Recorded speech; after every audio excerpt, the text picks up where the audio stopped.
اس کے علاوہ جب ہم نبی کریم صلی اللہ علیہ وسلم کی تعلیمات کا مطالعہ کر کے دیکھیں تو قرآن کریم کا مطالعہ کر کے دیکھیں، ہمارے سامنے یہ چیز واضح ہے کہ ایک انسان کا قتل پوری انسانیت کے قتل کے مترادف قرار دیا گیا۔ اسی طرح نبی کریم صلی اللہ علیہ وسلم کی سیرت کا مطالعہ کر کے دیکھیں تو حضور علیہ الصلوۃ والسلام نے کس طرح انسانیت کو جو ہے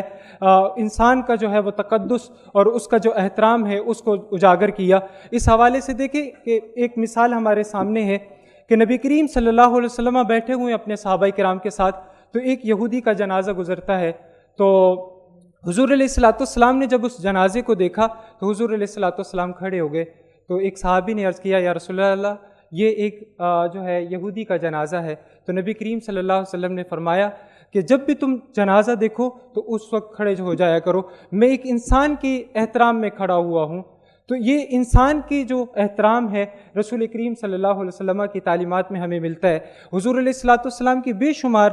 جو ہے احادیث ہیں وہ اس ضمن میں ہیں۔ دیکھیں حضور علیہ الصلوۃ والسلام نے انسانیت کے لیے فرمایا کہ تمام جو مخلوق ہے وہ اللہ کا کنبہ ہے اور اس کے ساتھ بھلائی کرو۔ اسی طرح نبی کریم صلی اللہ علیہ وسلم نے ارشاد فرمایا، المسلم من سلم المسلمون من لسانہ و یدہ، مسلمان حقیقی معنی میں وہ ہے جس کے زبان سے اور ہاتھ سے دوسرے مسلمان محفوظ رہیں۔ اس کے علاوہ ہم دیکھیں نبی کریم صلی اللہ علیہ وسلم نے ارشاد فرمایا، من لا یرحم ولا یرحم۔ حضور علیہ الصلوۃ والسلام کی دیگر تعلیمات کا ہم مطالعہ کریں، احادیث طیبہ کا مطالعہ کریں تو ہمیں اس ضمن میں بے شمار جو ہیں حضور علیہ الصلوۃ والسلام کی احادیث جو ہیں وہ ہمیں ملتی ہیں جو تحمل اور رواداری کا درس دیتی ہیں، اور حضور علیہ الصلوۃ والسلام کی یہ تعلیمات جو ہیں ہمیں ان پر عمل پیرا ہونے کی ضرورت ہے، تبھی جا کے ہمارے معاشرے کے اندر امن، سکون اور ایک دوسرے کو قبول کرنے کا اور ایک دوسرے کو ایکسیپٹ کرنے کا جو ہے وہ عناصر پیدا ہوں گے۔ اسی لیے نبی کریم صلی اللہ علیہ وسلم کی دیکھیں جب ہم ادیان عالم کو دیکھتے ہیں ہم کہ حضور علیہ الصلوۃ والسلام نے جو دیگر ادیان ہیں، یہودیت ہے، عیسائیت ہے، ان کے آپ نے جو مقدسات ہیں ان کا احترام کس انداز میں کیا۔ تو اس حوالے سے دیکھیں ایک یہودی جو ہے وہ مدینے کے بازار کے اندر اس نے یہ نعرہ لگایا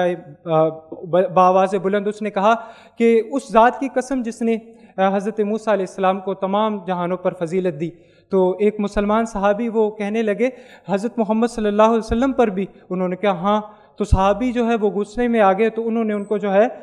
ایک جو ہے ان کے چہرے پہ تھپاڑ مارا۔ تو اس کے بعد جو ہے وہ صحابی جو ہے رسول کریم صلی اللہ علیہ وسلم کے پاس آ گئے اور انہوں نے حضور علیہ الصلوۃ والسلام سے ان کی شکایت کی، تو رسول اللہ صلی اللہ علیہ وسلم نے اس صحابی سے جو ہے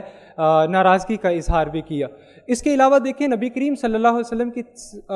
سیرت طیبہ کا ہم مطالعہ کر کے دیکھیں تو ایک نجران کا ایک وفد حضور علیہ الصلوۃ والسلام کے پاس آتا ہے مسجد نبوی میں، اور حضور علیہ الصلوۃ والسلام ان کے ساتھ جو ہے بات چیت کر رہے ہیں، ان کے ساتھ معاہدہ کر رہے ہیں، اور اتنے میں جو ہے وہ نماز کا وقت ہو جاتا ہے، ان کی عبادت کا بھی وقت ہو جاتا ہے۔ حضور علیہ الصلوۃ والسلام ان کے لیے مسجد نبوی میں علیحدہ سے جگہ مختص کر دیتے ہیں کہ آپ یہاں نماز ادا کر لیں اور وہ اپنے مذہب کے مطابق جو ہے وہ عبادت کر لیں۔ تو یہ جو تعلیمات ہیں حضور علیہ الصلوۃ والسلام کی، یہ ہمیں تحمل اور رواداری کا درس دیتی ہیں۔ انہی تعلیمات کو ہم رول ماڈل بنا کر، انہی کو سامنے رکھ کے، حضور علیہ الصلوۃ والسلام کے اسوہ حسنہ کو سامنے رکھ کے ہمارے اس ملک پاکستان کے اندر تحمل، امن اور رواداری کا جو ہے وہ ایک کلچر پیدا ہو سکتا ہے، کیونکہ ہمارا جو ملک پاکستان ہے وہ ایک ملٹی کلچرل سوسائٹی پہ بیس ہے۔ تو اس کے اندر جو ہے ہمیں ایک دوسرے کے جو مقدسات ہیں، ایک دوسرے کے تمام مذاہب کے جو مقدسات ہیں ان کا احترام ہم پہ لازم ہے۔ تو اس حوالے سے چند ایک سفارشات ہیں جو میں آپ کے گوش گزار کرتا ہوں۔ تو اس سلسلے میں ہمیں سب سے پہلے جو چیزیں ہمیں چاہیے وہ انٹرفیتھ ڈائلاگ ہے۔ ہمیں تمام جو مقدسات، تمام ادیان عالم کے ساتھ کے جو مذہبی لوگ ہیں، مذہبی اسکالر ہیں، وہ آپس میں تحمل اور رواداری کے فروغ میں اپنا اپنا کردار ادا کریں اور اپنے اپنے پیروکاروں کو جو ہے وہ تحمل اور رواداری کے جو ہے وہ درس دیں، اور ہم پر بھی یہ ذمہ داری عائد ہوتی ہے کہ ہم بھی نبی کریم صلی اللہ علیہ وسلم کی سیرت طیبہ کو جو ہے اجاگر کریں۔ حضور علیہ الصلوۃ والسلام کی سیرت کے ایک ایک گوشے پر ہمیں بھی عمل کرنے کی ضرورت ہے۔ اللہ تعالیٰ جو ہے ہمیں اس پر عمل کرنے کی توفیق عطا فرمائے۔ آمین والسلام۔